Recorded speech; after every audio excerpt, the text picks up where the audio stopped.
Okay, we are now joined by the winner of today's NASCAR Xfinity Series race, John Hunter Nemechek. Congratulations, John Hunter. We'll open it up right to questions. If you have one, please raise your hand, and we'll get you a mic. We'll start over here in the middle to Dominic. Dominic, could you raise your hand? There you go. Dominic Otto, going with the racing experts. 10 wins now, 43rd all-time on the Xfinity Series wins list. But more importantly, what does that mean to you to hit 10 victories, double-digit wins in this series? It's big. Man, I love winning. I love winning races. But to be able to win 10 Xfinity races is pretty big accomplishment. I really enjoy being able to race in the NASCAR Xfinity Series. These cars are so fun to drive. Toyota's GR Supras are really fast. So, man, it's a lot of fun, but it means a lot. You're going to remember most about this victory? It's Vegas. What is there not to remember about Las Vegas? But just there's a lot of first-time winners on this NASCAR Xfinity Series team at Joe Gibbs Racing. Crew chief, one of our engineers, spotter, I think truck driver as well. All their first NASCAR Xfinity Series wins in their roles. So it's pretty cool to have such a young group, such a, I guess, inexperienced group, I would say, as far as their roles go. And to be able to come out here and win a race, it was a hard-fought day, that's for sure. Go over here.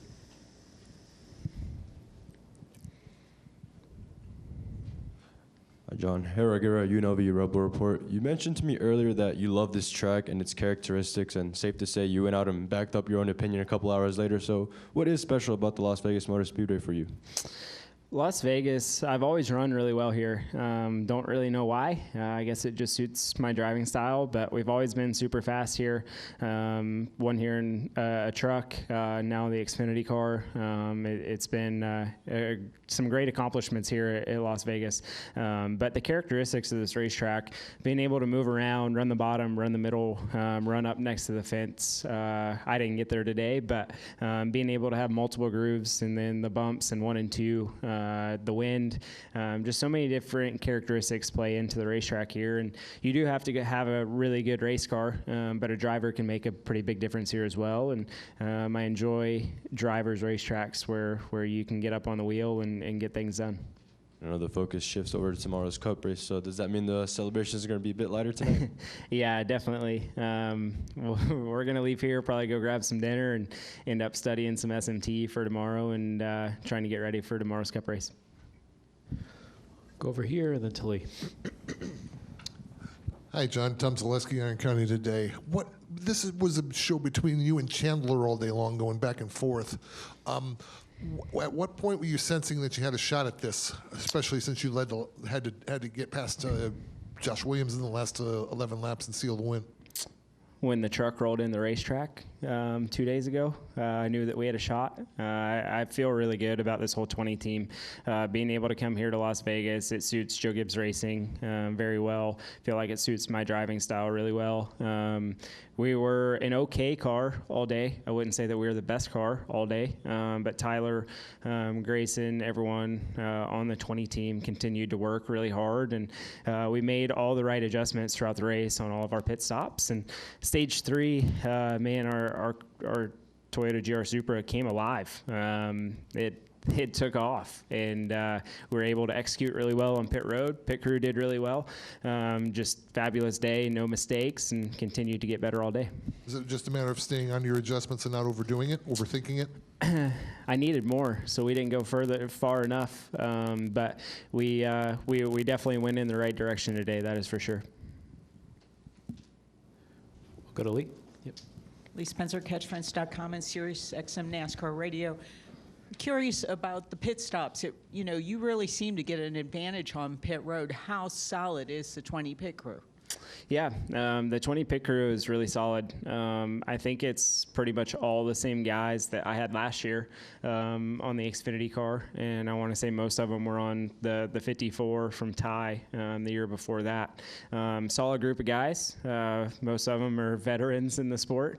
They've been around for quite a few years. I think there's one new face on the pit crew total this year, so same group, and being able to have that same group together that have been together together for multiple years says a lot. Team chemistry is everything, and they got it done last night in the truck race with Taylor Gray, and then myself today as well. And are you learning anything on Saturday that you can take into Sunday's races at all, since the cars are so different? Yeah, the cars are different, but I do think that just being out here, being able to race, being able to put myself in different positions and restarts, pit road, just reps at everything. I'm going to the Cup level where a lot of these guys have a ton more experience and have a ton more years under their belt than I do. So for me as a driver, I really enjoy racing. I really enjoy being able to run in the NASCAR Xfinity Series and being able to run in both. I wish I could run in all three every weekend, Lee. We'll go back there and then up to Bob. Brian Mapes, Xfinity Racing. Xfinity Series drivers who win stage 1 and 2 are one for their last 9 in winning the race. You are the one who won it in Kansas. What makes these races so hard to finish off? Man, that's a really good question. I don't know the answer to that, to be honest. I feel that as the race continues to play out, you got to stay on top of adjustments. You got to keep pushing the envelope with your race car, and whoever adjusts the best throughout the race is normally the one who ends up winning the race at the end, or whoever executes and doesn't make mistakes. Chandler, as a JGR teammate, was really fast in stage 1 and stage 2, and for myself, I knew where I lacked. I knew what I needed the car to do, but I couldn't get it to do that. So luckily we were able to take a swing at it and got it a lot better than we were in stage 1 and stage 2, even though we were still fast, and we were able to get the lead there in stage 3 and really drive away. Hats off to the whole 20 team for continuing to work on this thing since we showed up yesterday, and made a lot of good adjustments over the last couple of days. Come up here to Bob. Finally, Bob. Bob Hawkers, Fox Sports. Are you doing, obviously with Legacy kind of a little bit rebuilding and the switch, are you doing these races for confidence purposes? Are you doing these races so that if the Cup side takes a little bit longer to come to fruition, that you're showing what you can do? For me, I enjoy racing. I enjoy racing every time that I get the opportunity to. I mean, yeah, it's definitely a confidence booster, right? And if we don't run great right off the bat at Legacy Motor Club, then if we're over here winning races on Saturday, it keeps my confidence up for sure. I wouldn't say that that's the reason, right, of why I'm doing these Xfinity races, but I really just enjoy racing.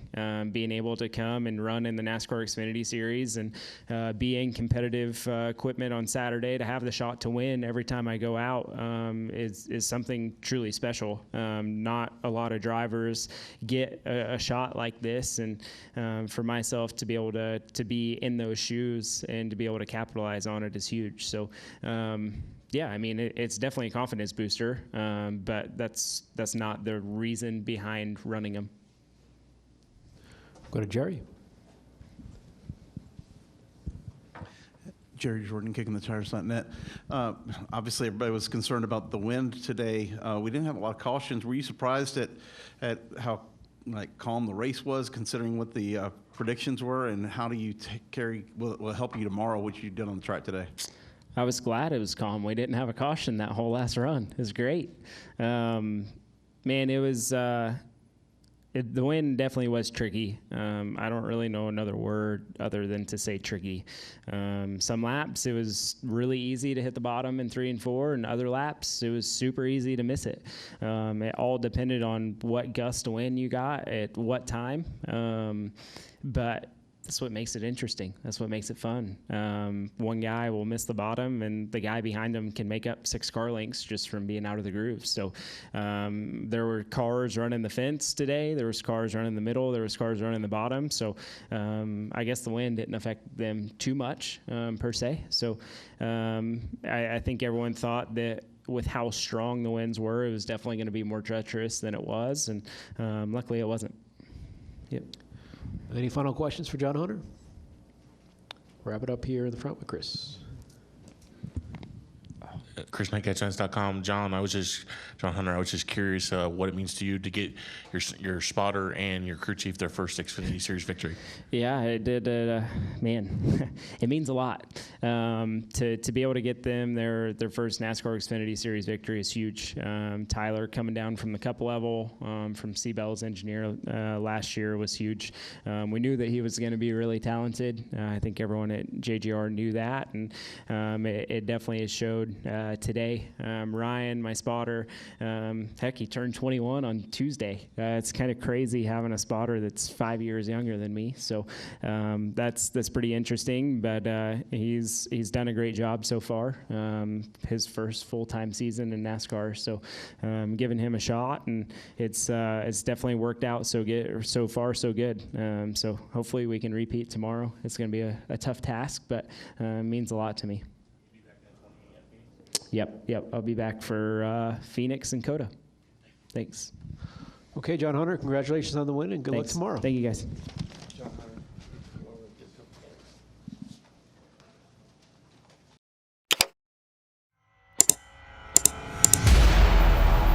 All right, there's the checkered flag.